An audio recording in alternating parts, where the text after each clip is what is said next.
Merci beaucoup Alain, merci pour l'invitation à cet événement immanquable de l'avenir, je dirais du futur, inspiré du vivant.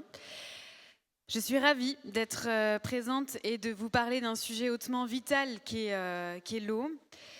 Pour celles et ceux qui ne me connaissent pas, parce que j'interviens dans les médias, mais je ne suis pas aussi connue que Emma Aziza, pour celles qui la connaissent. Je suis ingénieure hydrologue, donc ça veut dire que j'ai un double diplôme, ingénieur et hydrologue. Et ensuite, j'ai choisi, après mes études, on va dire la voie qui paye le mieux ces ingénieurs de France, à savoir la fonction publique. Et on va dire qu'au bout de 5 ans, pendant le confinement, quand on était tous en train de se poser la question est-ce que mon travail a du sens, je me suis reconvertie et je me suis formée à l'agriculture pendant 2 ans. J'ai fait la rencontre fortuite aussi, de mes compagnons de route de l'hydrologie régénérative. On a cofondé l'association en 2022 pour une hydrologie régénérative. Et depuis, donc, j'écris des livres, j'interviens en conférences pour continuer à éveiller les consciences autour de l'eau. Et peut-être avant de commencer, parce que j'imagine que vous êtes tous un public convaincu, qui dans cette salle est inquiet par rapport à la ressource en eau? Évidemment. Qui connaît sa consommation d'eau au quotidien? Ok. Vous pouvez donner des chiffres aussi en même temps. C'est 2 litres? Ah oui. C'est pas beaucoup. Mais oui, alors en litres par jour. Ok. Donc on est autour de 146 litres environ d'eau potable par jour par Français en moyenne. Entre le sud et le nord de la France, on n'a pas du tout la même utilisation de l'eau potable. Qui maintenant connaît son empreinte eau? Le volume d'eau qu'on utilise chaque jour sans le savoir à travers nos modes de vie et de consommation. Là, il y a un peu moins de monde. Donc, on va faire un voyage autour de l'eau, la ressource en eau, visible, invisible, ce qu'il y a dans le monde, ce qu'il y a en France, les usages de l'eau visible, invisible, qu'on utilise notamment à travers cette empreinte eau. Et puis, on ira dans ce que j'appelle le tunnel noir de ma présentation, les cauchemars de l'eau, pour toucher bien le fond, sentir qu'on est bien au fond du problème, pour remonter ensuite vers des solutions d'avenir qui s'inspirent du vivant. 30 minutes, c'est ultra court, donc je vais être assez rapide, dense. Je vais débiter beaucoup de choses. Je ne vais pas du tout faire ce que je prône, à savoir ralentir, mais on aura le temps d'en rediscuter derrière, après, si vous avez des questions.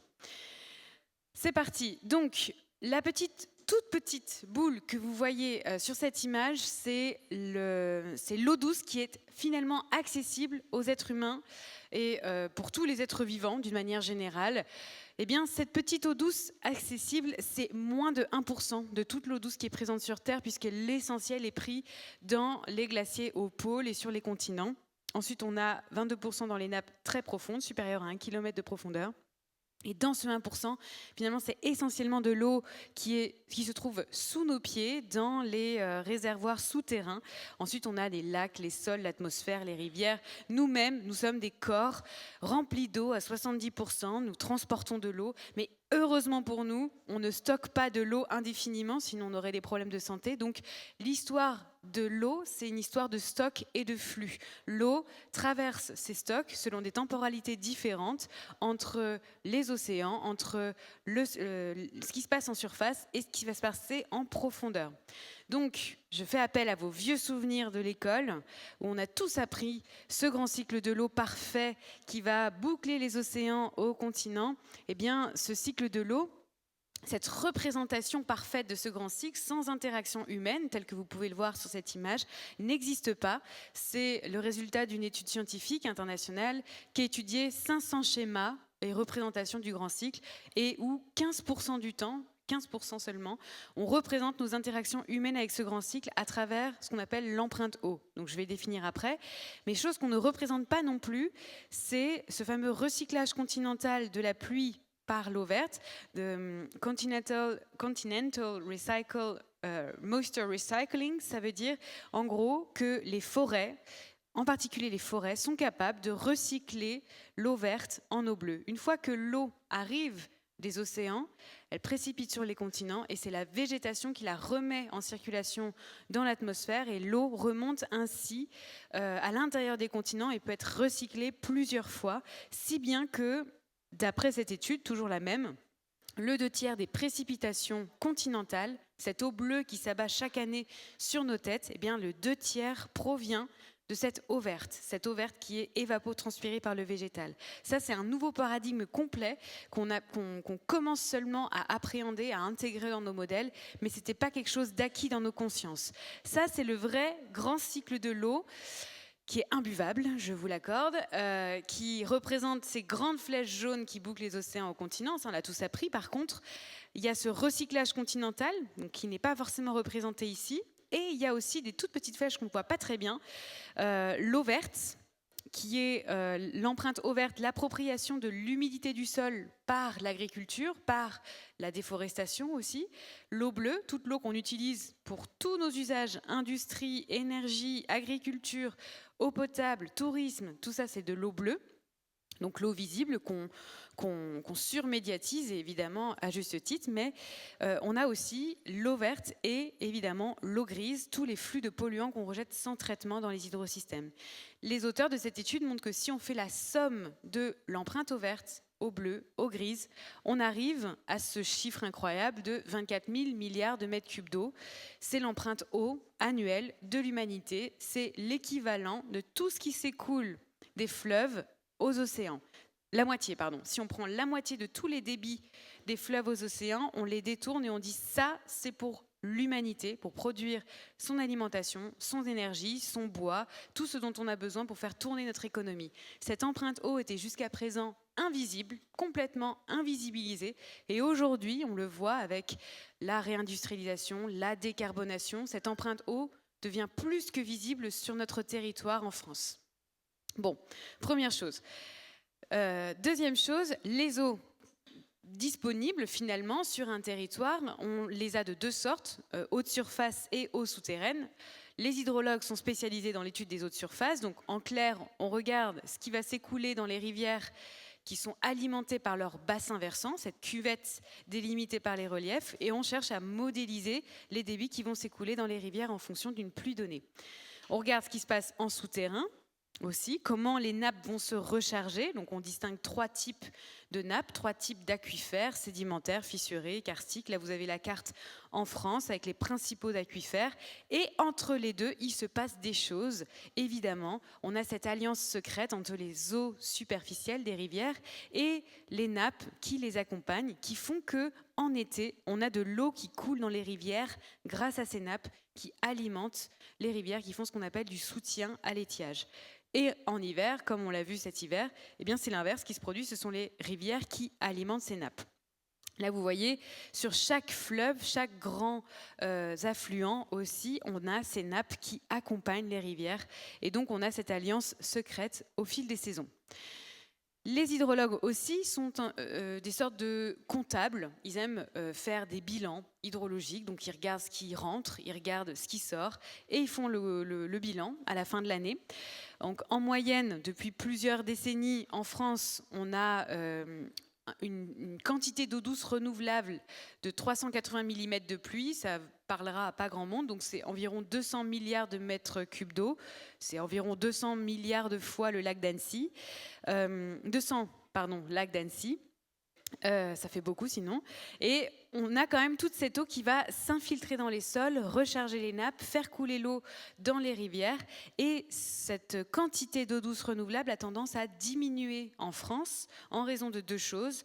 Baisse des précipitations annuelles dans le sud de la France et augmentation de l'évapotranspiration.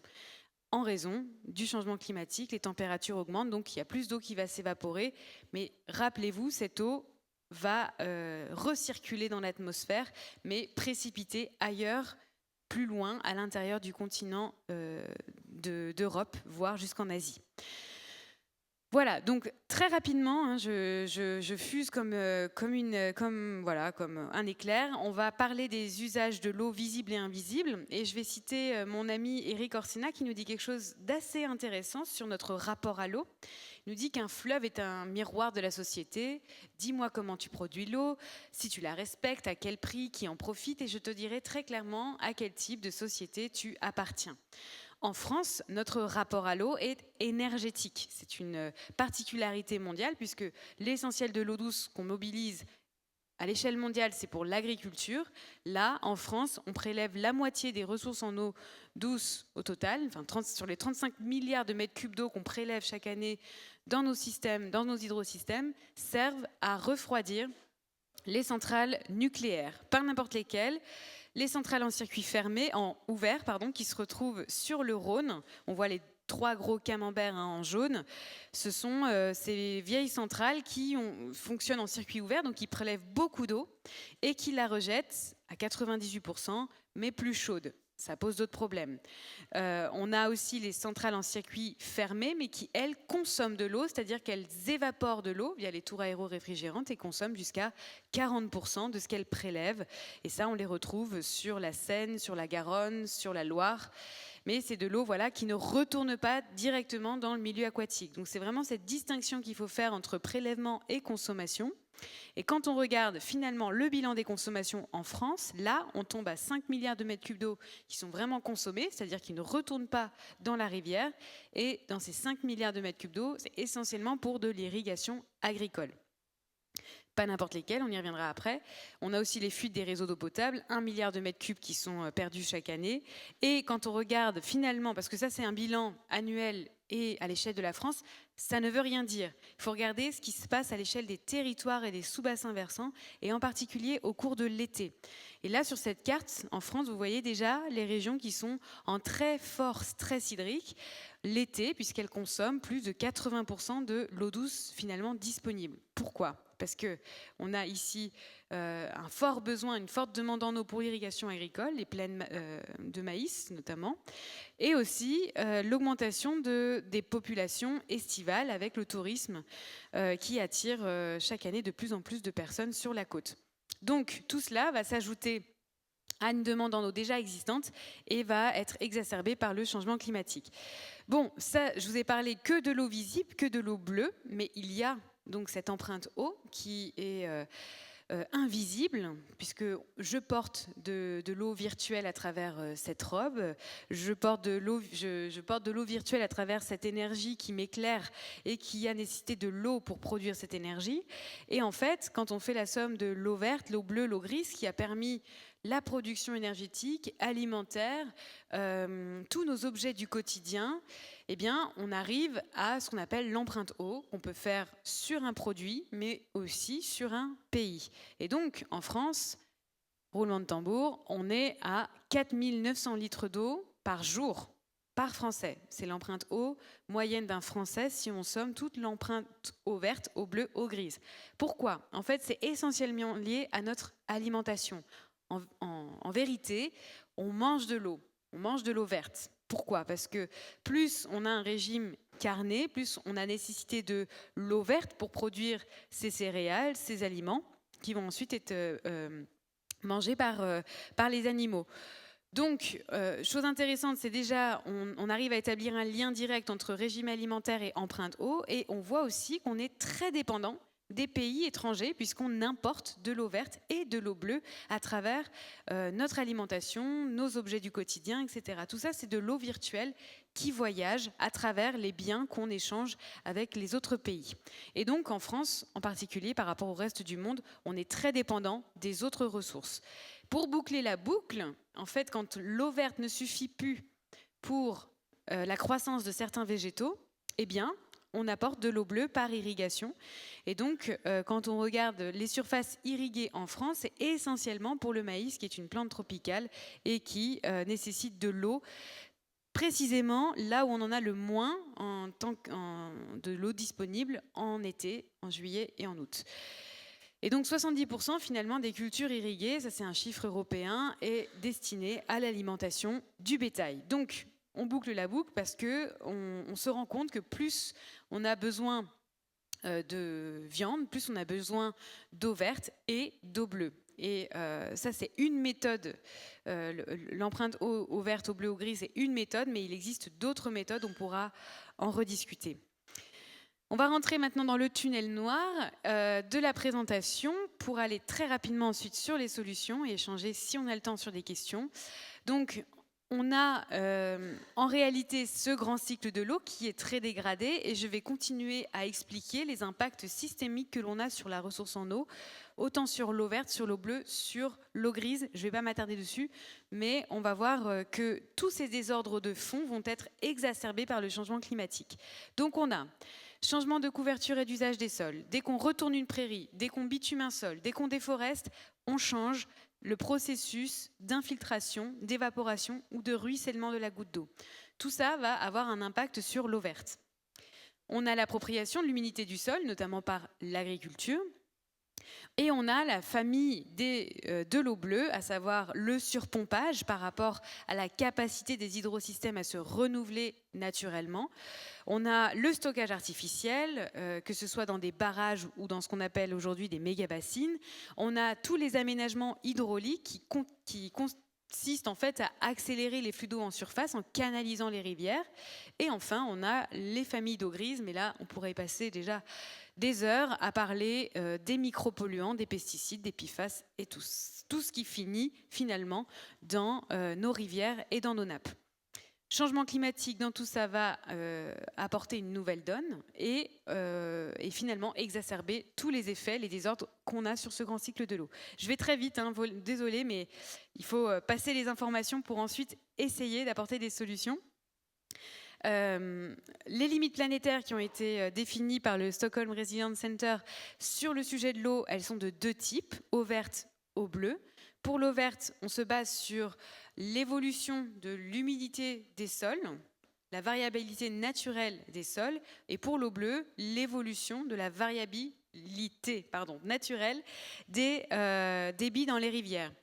Et quand on regarde, en fait, la plupart... Alors, désolé, il y a eu un problème dans la présentation quand elle a été transférée au niveau des typos, mais quand on regarde finalement la carte monde, tous les pays, la plupart des pays du monde voient leur humidité naturelle des sols et la variabilité naturelle des débits des cours d'eau évoluer dans des proportions anormales. C'est-à-dire qu'on se retrouve à avoir des sols soit trop secs, soit trop humides, et des rivières avec des débits soit trop bas, soit trop élevés, en raison de tous les désordres que j'ai énoncés précédemment. Et ce, quand vous regardez la frise, on ne voit pas très bien ici, mais bien avant les effets du changement climatique. Certains pays ont vu déjà leur sol très dégradé avec une humidité qui est plutôt anormale. En France, l'humidité des sols, donc, elle est très impactée, comme je disais, par tout ce qui se passe en surface. Et un des impacts pour moi les plus importants, c'est celui de l'artificialisation des sols. Donc en France, on a artificialisé l'équivalent de 437 000 terrains de foot en l'espace de 12 ans. C'est énorme. Et en fait, d'après certaines études, entre une surface naturelle qui arrive à infiltrer environ la moitié des pluies dans le sol. Dans cette moitié, il y en a encore une moitié, donc un quart au total, qui va vraiment pouvoir pénétrer dans la nappe et la recharger. Quand on passe en ville, seulement 5% de la pluie va pouvoir finalement atteindre cette nappe en profondeur. Donc c'est dire déjà que partout où on a artificialisé les sols, on a aussi contribué à affaiblir la recharge des nappes. Donc on s'est rendu aussi plus vulnérables à des épisodes de sécheresse.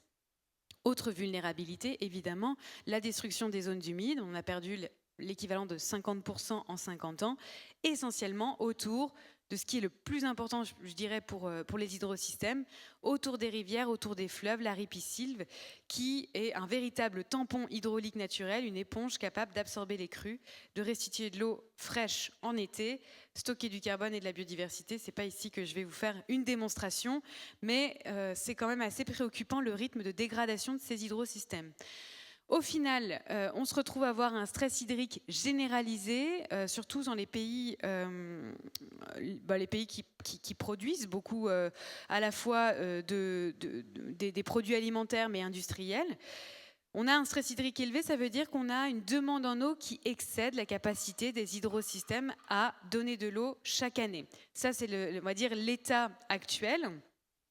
Surtout focus sur l'alimentation et dans un scénario tendanciel d'ici 2050, une exacerbation de ce stress hydrique, comme vous pouvez le voir sur ces pays. Donc on est très clairement vraiment dans des conflits de l'eau très importants entre savoir si on va produire de l'eau pour notre énergie, pour produire des puces électroniques ou pour produire à manger. Et je ne parle pas là de l'eau pour boire. Donc c'est important d'avoir ça en tête, que ces stress hydriques vont s'exacerber. Et je vais avancer là-dessus. Et à mesure qu'on a un changement climatique de plus en plus fort, ça j'ai repris tout simplement la figure du dernier rapport du GIEC qui explique la mécanique. En gros, pour 1 degré de réchauffement en plus, on a plus 7% de vapeur d'eau en plus. Ça va changer complètement les schémas de précipitation. En Méditerranée, on va avoir un hotspot du changement climatique, on va avoir une baisse tendancielle de ces précipitations annuelles, mais on va surtout avoir une répartition différente de la pluie au cours des saisons. Et on va induire une demande évaporatoire supplémentaire et donc accentuer la sécheresse des sols, la sécheresse dans les cours d'eau et dans les nappes. Donc pour chaque degré de réchauffement supplémentaire, j'avance très vite, on va avoir une exacerbation, une intensification de ces phénomènes hydrologiques, plus de sécheresse intense, plus de précipitations intenses. Donc en clair, le changement climatique va accélérer encore davantage le cycle de l'eau en surface. Je vais très très vite. Ça, c'est la répartition. Vous pouvez aller voir sur le portail du DRIAS. En été, en France, on va vers évidemment un assèchement, moins de pluie, tandis qu'en hiver, plus de pluie hivernale pour chaque degré de réchauffement supplémentaire. Donc, on ne va plus avoir du tout la même répartition des pluies au cours de l'année.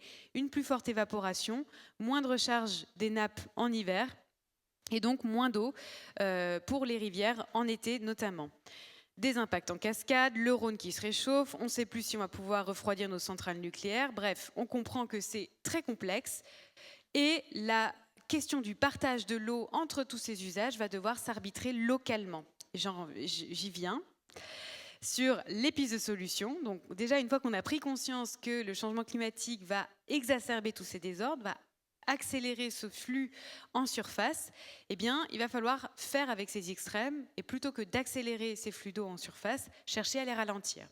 Et c'est là que interviennent le vivant et les meilleurs ingénieurs de l'eau et des rivières, des hydrosystèmes sont bien évidemment les castors. Je ne vais pas non plus me lancer dans une démonstration ici puisque je sais que vous êtes bien convaincus de cela, mais sachez que ce n'est pas encore très acquis, mais les castors qui reviennent en France, et fort heureusement, sont capables de construire ces ouvrages le long des rivières pour ralentir l'eau et pas complètement obstruer l'écoulement, mais bien ralentir et permettre aussi le passage des crues et des crues morphogènes qui sont favorables à la rivière.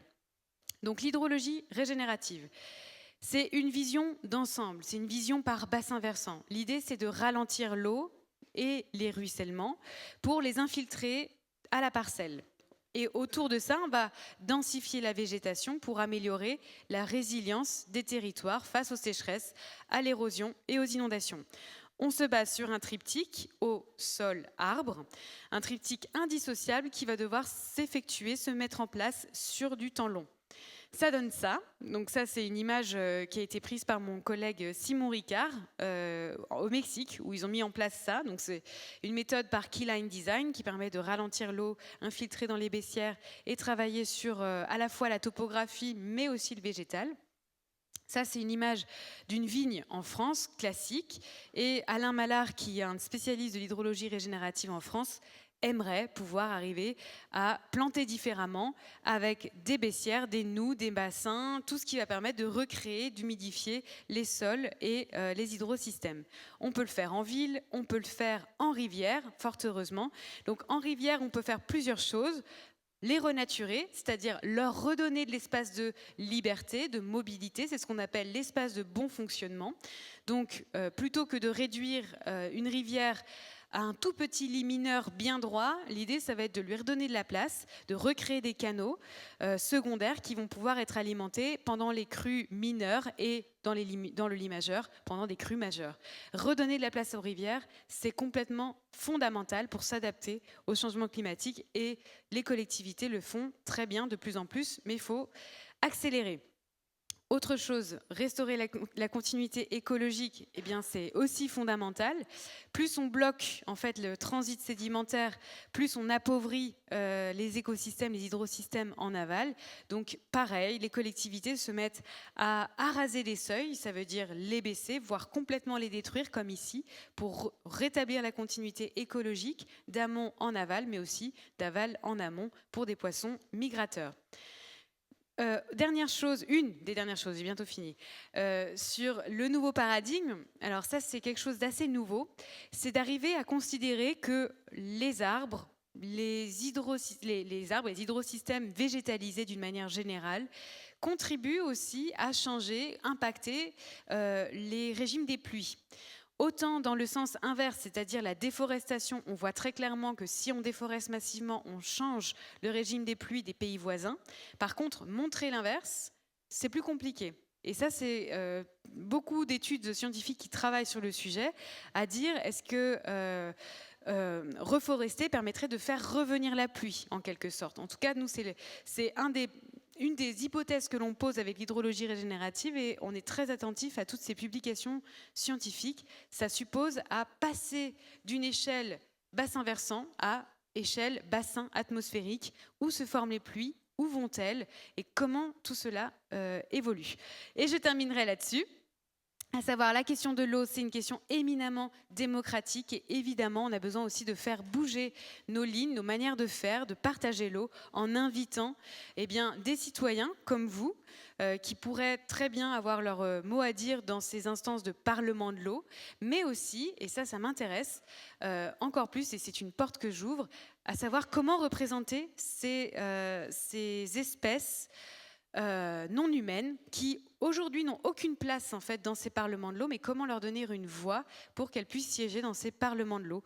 Voilà, il y a plein de travaux qui sont en cours à ce niveau-là. Pourquoi pas avoir des représentants de castors typiquement dans un parlement de l'eau. Voilà, je vous remercie pour votre attention et je ne sais pas si on aura le temps des questions, mais sinon on pourra en discuter.